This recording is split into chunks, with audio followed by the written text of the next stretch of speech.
Last week, we did speak to two computer science students from Stellenbosch University. They exposed massive holes in Sassa's grant payment systems. They found that there's evidence that not only were fraudulent applications slipping through the screening process, but many fraudulent grants were in fact being paid. They even used their ID numbers, and it found out that people had applied for social development SRD grants on their behalf.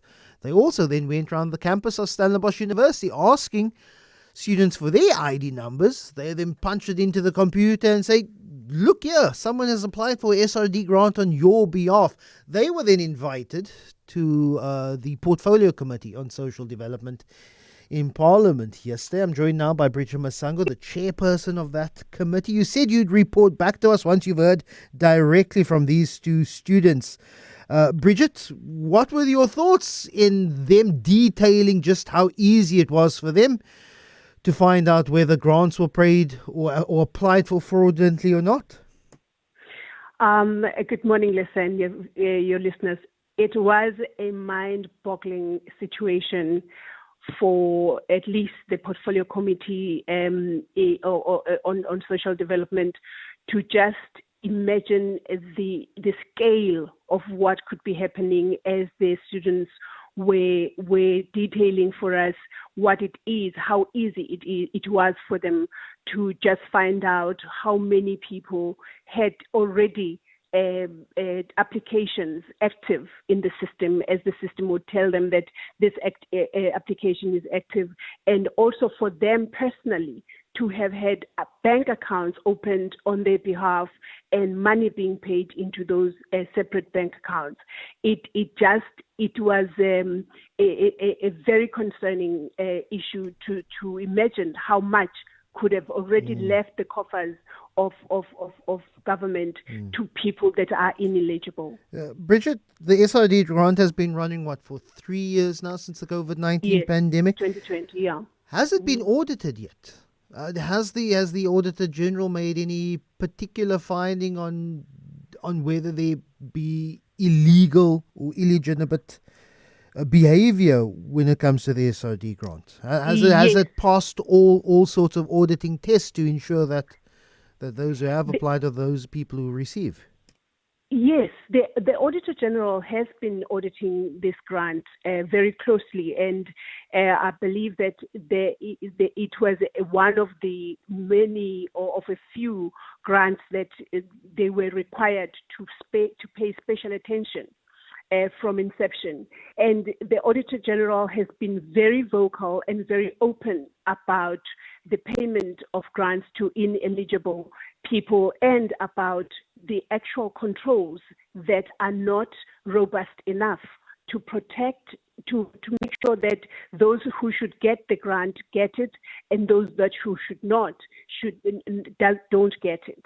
So the AG has not stopped from 2020 when it was inception of this introduction of this grant up until as recent as I believe 2 weeks ago when they came before the Portfolio Committee on Social Development, where they were saying they are concerned about the level of oversight that is exercised by the Department of Sassa, but also the continuing payment of this grant, in particular to ineligible people, among whom are the workers of the state and the people that are doing business with the state.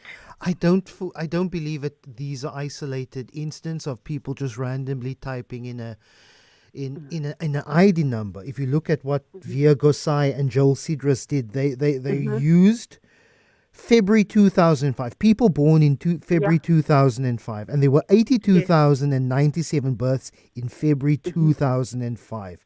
They found that 74,931 social relief of distress grant applications were made.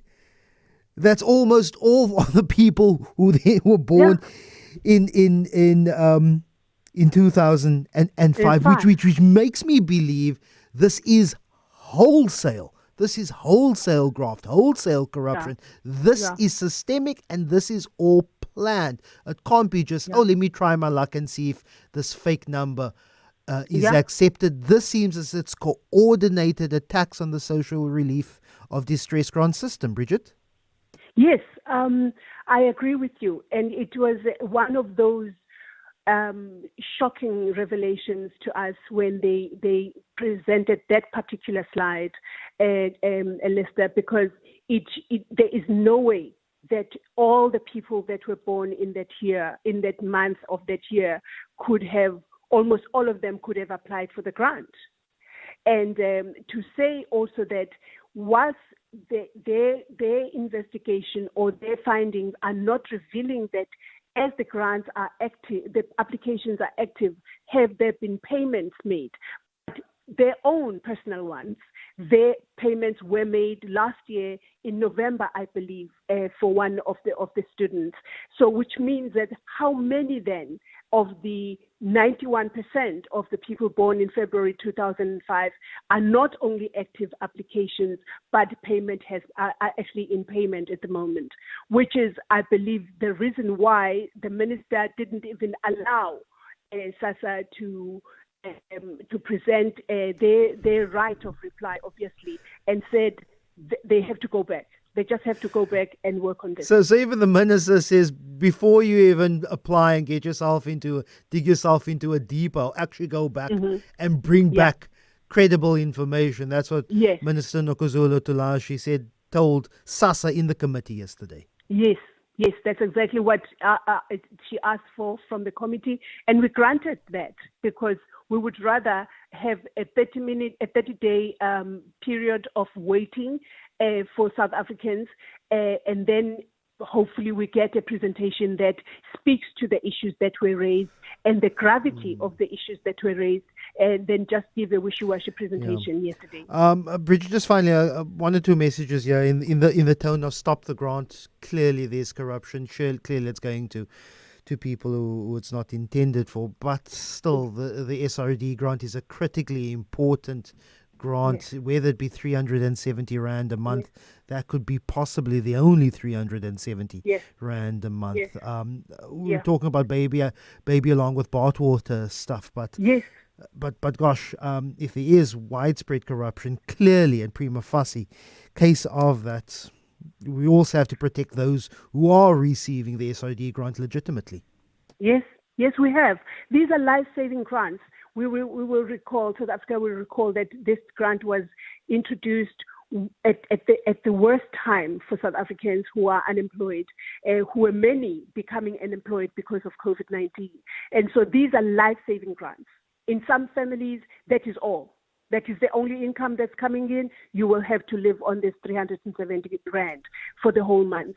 And so any attempts to defraud the system of these grants have to be taken seriously. Bridget Masango, she's the chairperson of the Portfolio Committee on Social Development. Really appreciate your time.